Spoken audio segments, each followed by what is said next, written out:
ওয়ালাইকুম আসসালাম রাহমাতুল্লাহি ওয়া বারাকাতুহু। আল্লাহ পাকের দরবারে লক্ষ কোটি শুকরিয়া, যিনি আপনাকে আমাকে এই প্রচন্ড ঠান্ডার ভিতরে শুধুমাত্র কেবলমাত্র একমাত্র কোরআনের মহব্বতে বিভিন্ন ঘর বাড়ি ছেড়ে নিজের জায়গা ফসল, নিজের বিভিন্ন ব্যবসা প্রতিষ্ঠান ছেড়ে আপনাকে আমাকে এখানে উপস্থিত হওয়ার তৌফিক দান করেছেন।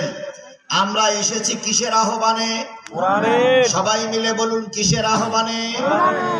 এই এলাকায় কি আর মানুষ নাই? তারা গেলেন কই? কোথায় গেছেন তারা? এই মাহফিলের জন্য মাইকিং হয়নি, পোস্টারিং হয়নি।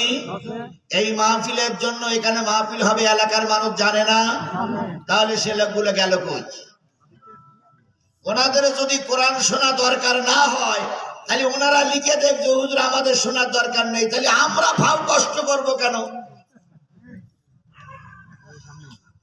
এই জায়গাটার নাম হচ্ছে বাঙ্গাল খলসি না? এই বাঙ্গাল খলসির গ্রামের কারা কারা মাহফিলে আছেন একটু হাত তোলেন তো।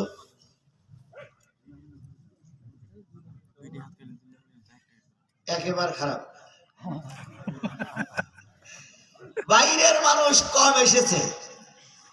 আচ্ছা বলুন তো, এই এলাকায় কি বাদামের দোকান আছে? সেখানে কি লোক আছে? ওই লোকগুলো যদি সব এখানে আসে, এই মাহফিলে জায়গা পরিপূর্ণ হবে কি হবে না? আল্লাহ ওনাদের হেদায়েত দিক, ওনাদের সবাইকে আসার তৌফিক দান করুন। আপনি আমি এখানে এসেছি, আপনাকে আমাকে আসার সুযোগ কে দিলেন? আরেকটু জোরে বলেন তো, কে দিলেন? আল্লাহ আপনাকে আমাকে বাছাই করেছে ওই মানুষদের ভিতর থেকে এই কোরআনের মাহফিলে। এই জন্য আল্লাহর দরবারে শুকরগুজার হচ্ছি। কারোর জবান বন্ধ থাকবে না, সকলে মিলে বলছি আলহামদুলিল্লাহ।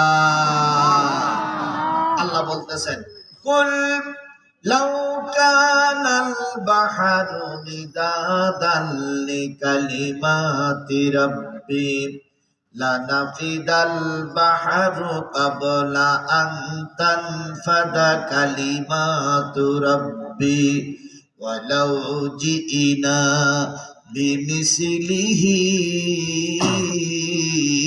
মাদাদা। কোরআন তেলাওয়াতের পরে যারা আল্লাহু আকবার বলবে, আল্লাহ তাদের জান্নাতে যাওয়ার পথ সহজ করে দিবেন।